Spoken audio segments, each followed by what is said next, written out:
right, y'all. Welcome back to the Talon. And today is a very special. We've all been waiting for. It's a very special episode today. One that we've all been looking forward to, and I think everybody's been anticipating. Possibly the most debatable position in baseball. Today, we're continuing with our preseason MLB position rankings. Today, we have shortstop. Arguably the most important position on the field. You can make that argument. But not only that, but this is probably the toughest position to rank. There's so many good shortstops in the big leagues today. No Kevin on today. No Kevin, unfortunately. He's probably out doing flight duties. But we're making our list. This would be a very interesting list to do sexiest players, but maybe for another time. But anyway, today we are continuing our top 10 list with shortstop. And before we dive into this, I just want to say this is, like I said, this is highly debatable. Very debatable. Leave the comment. Please comment and give us feedback. We want to hear it. Rate the podcast. Yeah, disagree. Yeah, slam us if you want to. Praise us, whatever you want. I can tell you this right now. We're better than MLB Network. I think anybody is though. I think anybody would be better than MLB Network. But anyway, we're gonna dive right into our top 10 shortstops. And I'm going to start off on number 10, but this is a very tough list to make. Hardest list. There's some guys that I left off. We haven't done outfield yet, but this is up there. There's guys that I left off that I really didn't want to, and it just hurts to leave them off. But at number 10, from the Atlanta Braves. Oh my God. He did it. I have Dansby Swanson. Oh. And for the longest time, I slandered this guy. I really did.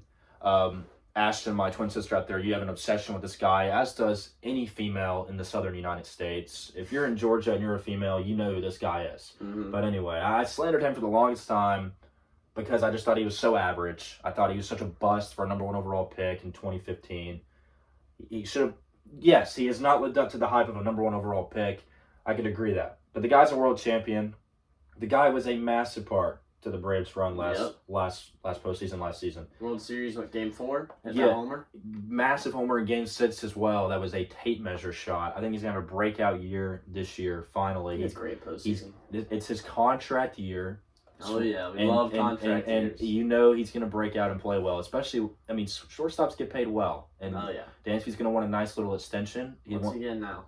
He wants to stay in Atlanta bad, I think. What's he getting now, 18? Yeah, and he knows that if he doesn't perform this year, the Braves, like you saw with Freddie Freeman, they're not afraid to move on regardless of your connection.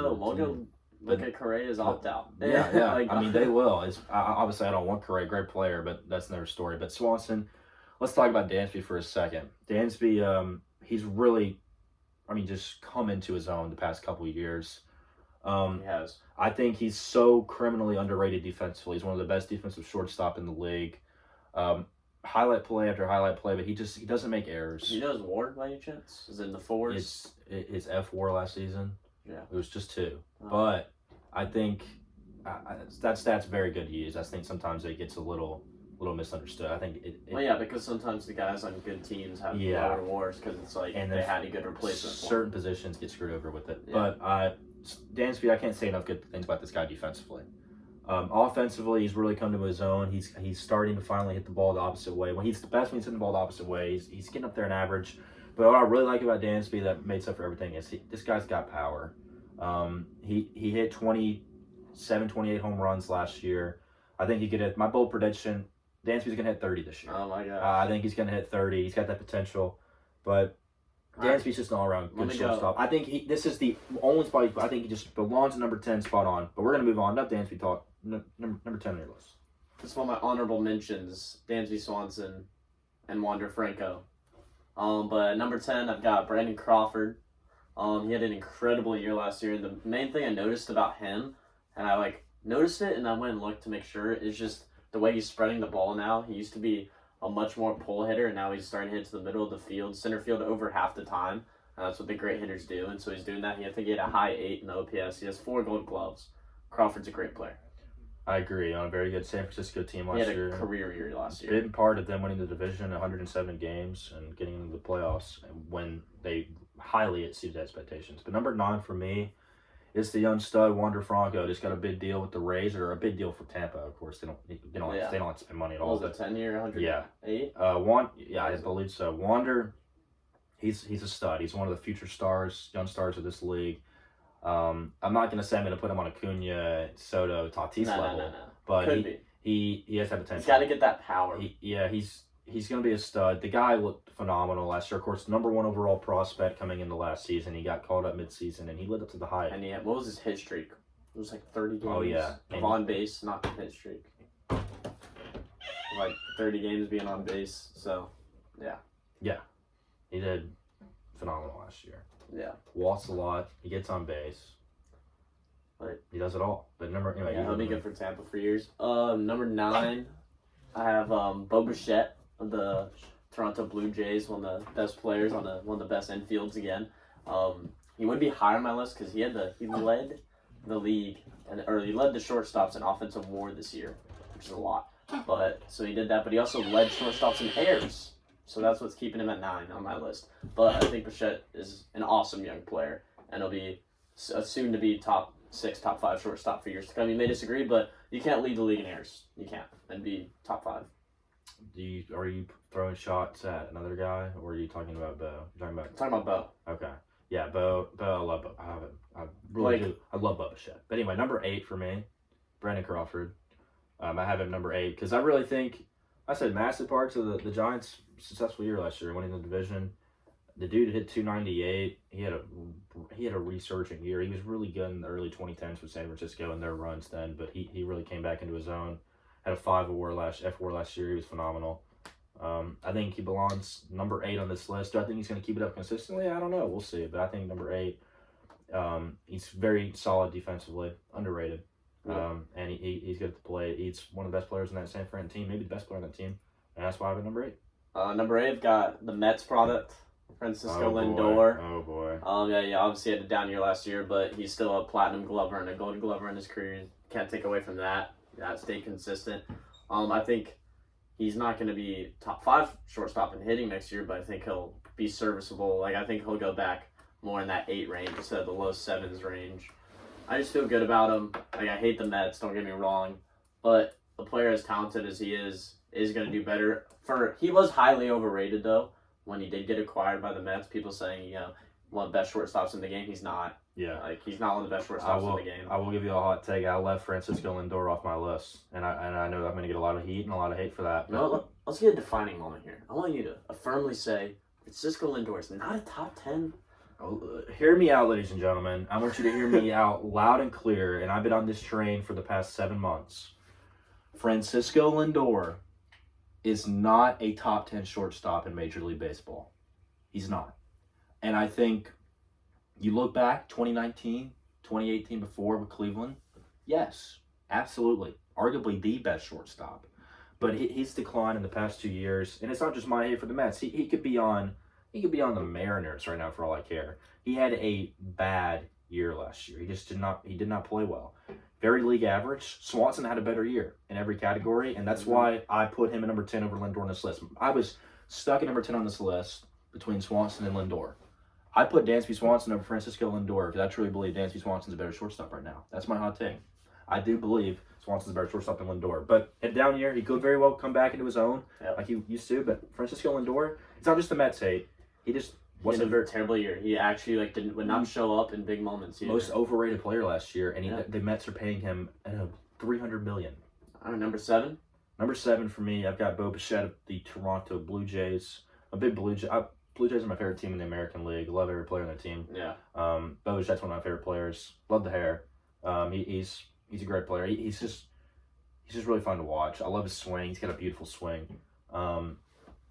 He does have some trouble on the field, like you said. But he's young. He's got to work that out, but he's young. He's very young. Bo is, of course. I think the thing with these young guys is they try to make plays. They don't need they're trying to gun that thing over 95 miles an hour.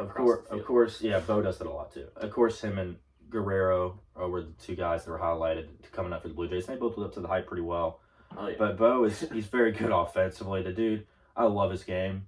I think he's gonna be one of the best offensive shortstops in the league for a long time, and he's very young. Perfect that he's in Canada. He's very young. But yeah, the son of Dante Bichette, Bo at number 7. Number 7 for me, I've got Willie Adames of the Milwaukee Brewers. He had a resurgent year after a poor 2020 campaign, but I was listening to something about him, and he was saying it had a lot to do with his time in Tampa, was the stadium they play in. And he said it was actually a difficulty seeing the ball at home, and his splits at home and away were absurd. Yeah. He was much better away, and then we see him change ballparks, and he has a fantastic year. He made it like 860 on base plus slugging. He had like a good average, hit for power, good serviceable fielder. Like, he's not gonna do anything stupid. He's not Gold Glover, but Adames is here at 7. I think he's just gonna have another great year. I think he just does everything well. He doesn't have a weakness necessarily, unlike these other guys below him. I like that pick. He wasn't on my list. I probably would put him over Lindor. I do really like that. I have nothing against that. But he was off my list. He just missed the cut. That's just a tough list. Yeah, it's just a tough list. At number 6, I got Timmy Anderson of the Chicago White Sox. I do as well. Yes, number 6 on my list. Tim Anderson is one of the most fun players to watch in baseball right now. Just the way he plays and his swagger with the White Sox, the jerseys. Is it shaking? Yeah. He looks good. He hits for an insane amount of power. He's so much fun to watch. I just cannot stress that. The Field of Dreams game, he was a star. Yes, he was so much fun to watch. Tim Anderson's a phenomenal young talent for Chicago. He's a hit machine. That guy, unreal. That guy just hits. Seems like 300 every year. The dude just hits. 309 last year. And that's why I'm just going to keep him at number 6 on my list as well. So number 5 on my list, top 5 is, I think we'll have the same top 5, maybe just in different order. Number 5 on my list is the new Texas Ranger, Cory Sieger. Just signed a massive deal with them this offseason, former Dodger. He's killed the Atlanta Braves in the past. Obviously made a massive error in game. Oh my gosh. In game 2 of the NLCS this past year. Yeah, right down the middle. That changed the course of the entire MLB season. By Eddie? But, yeah, it was a rocket. But anyway, Seeger has killed us in the past. Seeger's a phenomenal talent. He's solid on the field, but he's great offensively. He's got lots of power. The dude, he has so much power. The dude has so much power. MVP caliber talent, honestly, if you ask me. He really is. If he can stay healthy, last year he struggled with that. I think he only played about 90 games. He's a massive pickup for that Texas ball club. They're going to love having him and Simeon in that middle infield combo. It's going to be nasty. I think he's fine defensively. He's fine. But I think I've seen a lot of Cory Sieger in the past couple of years. Oh my gosh, dude. 521 slug last year. I've seen a lot of Cory Sieger in the past couple of years as a Braves fan, and this dude's very, very good. Put him at number 5 on my list. Number 5 here, I've got Xander Bogarts of the Red Sox. He's honestly, I think he's pretty similar to Seeger and like their strengths and weaknesses. Like, he's a fine fielder. He's a fantastic hitter. It's just insane that he's at 5 with how good he is. Yeah. Like, he's amazing. But I just think he's going to produce a lot of home runs, and he's going to get on base a ton for the Red Sox, and he's going to score a lot this year. Last year he had, let me see here, 23 home runs, 295 batting average. He had a 127 OPS plus. If you don't know what OPS plus means, it pretty much just accounts for their ballpark and ranks them. Having a 127 is very good. 130 is like MVP level.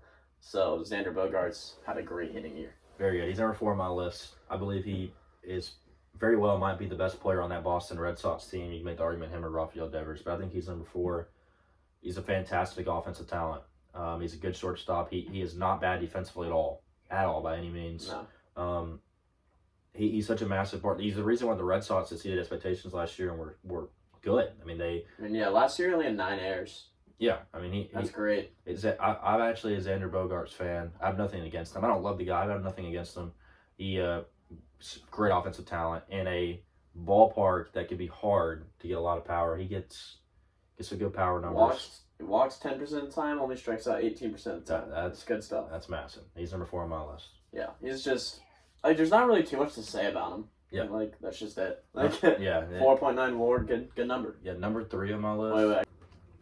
Wait. Coming in at number 4 on my list, Cory Sieger. We just talked about him. He's on New York Rangers. That's one of the most deadly shortstop second base duos is Marcus Semien, Cory Sieger. Cory Sieger, he'll hit in the 9s and OPS. It's gonna be nuts. He's gonna crank homers. Can he stay healthy for 162? Then he'll be a top 3 MVP candidate. So, arguably. Of course. Number 4 on my list. Heard it list. here first. Cory Sieger gets at least 130 games. Top 3 in MVP voting in the AL. Interesting. Heard it here. Number 4, Xander Bogarts for me. Yep. Xander's just Phenomenal offensive talent. Arguably the best player on this Red Sox team.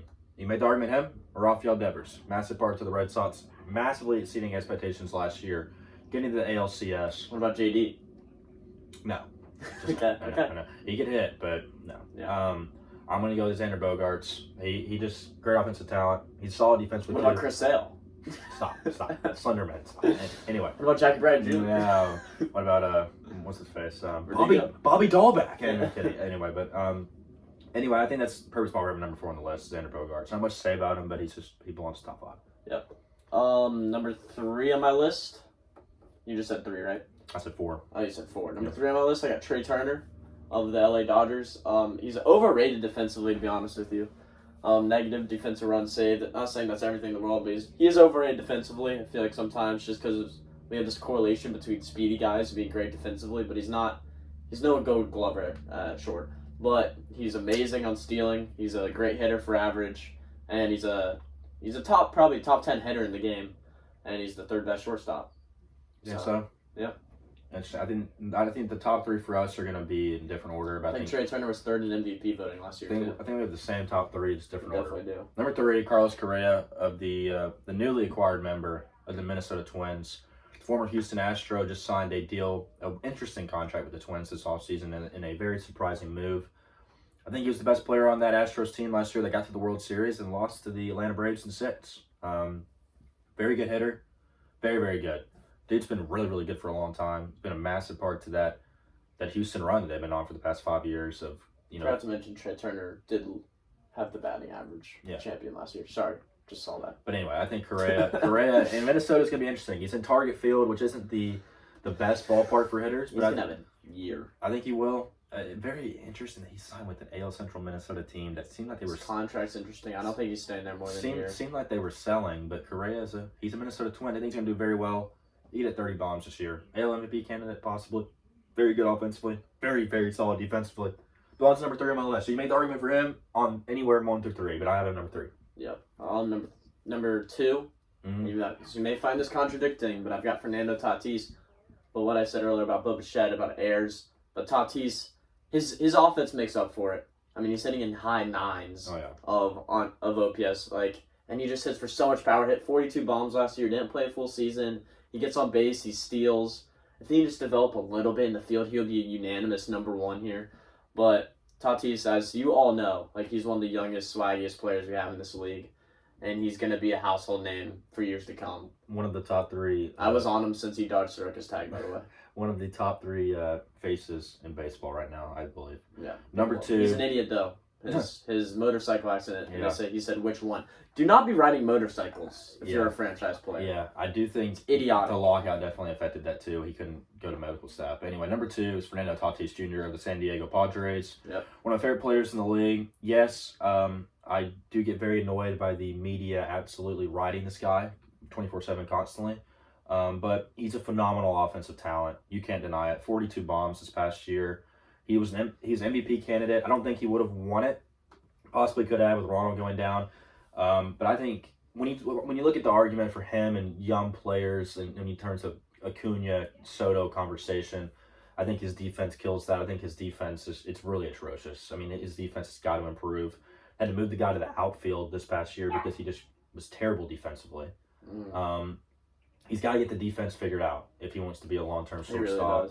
Really but the offense. They tried him in the outfield, didn't work. Yeah, the outfield. If you've seen the error he made against St. Louis, it was terrible. But his talent there offensively, it's all there. He's got all the tools. He's gonna win an MVP one day. Him, Acuna, Soto, those 3 guys are the young faces of this league. They simply are those 3 names, and he's one of them. And he's an elite talent. And I can't wait to see what he does when he gets back from injury. I don't think he's gonna have an MVP bid this year because he's out 3 months. But I can't wait for Fernando Tatis Jr. to be back. He's a phenomenal young talent, and I'm going to say a lot of nice things about this guy, even though I could, Honestly, I was on the Tatis train foremost. I'm not just trying to be that guy, but I was because I saw him dodge the circuits. I was like, man, this guy's got swagger in a similar situation. He has the same feel as when Jazz came to the league. Just that love, everyone likes watching him. He's got so much drip, but number 1. I've got Carlos Correa of the Twins. He's a Platinum Glover, Gold Glover, best defensive shortstop in the league. He had upwards of 20 defensive runs saved last year. That's a crazy number. 7.2 WAR. Correa's, I mean, he's amazing. I can't speak enough on him. But I think if he stays healthy again, like you said, AL MVP candidate. Is he a higher AL MVP candidate than if Byron Buxton stays healthy? I don't know. But the Twins put up a ton of runs this year. They're going to put up a lot. But they're going to let up a lot like they always do. Yeah, they don't have a bullpen. They'll probably be around 500. Don't have a bullpen or pitching. Number 1 on my list, I stand by this, Trey Turner, Los Angeles Dodgers. I think this guy played for a long time in Washington. He's killed us. He's great. Fastest guy in the league, arguably. Still so many bases. MVP candidate. Batting champion last year with the Nationals/Dodgers. Trey Turner's been MVP candidate this past year. He's been so good for such a long time. Trey Turner's my number 1 because I think he's going to be the best shortstop in the league this year. So, yep. Really sorry about the dog in the back. She will not be quiet. But yeah, those are the shortstop lists. We're going to wrap it up right there, and we're going to have a outfield list coming up soon. Let us know if you disagree, if we got it right. I think top 3 you can't really debate, to be honest with you. Very interesting. We'll see how Tatis, how he does when he comes back from injury this year. But yeah, chop on and War Eagle.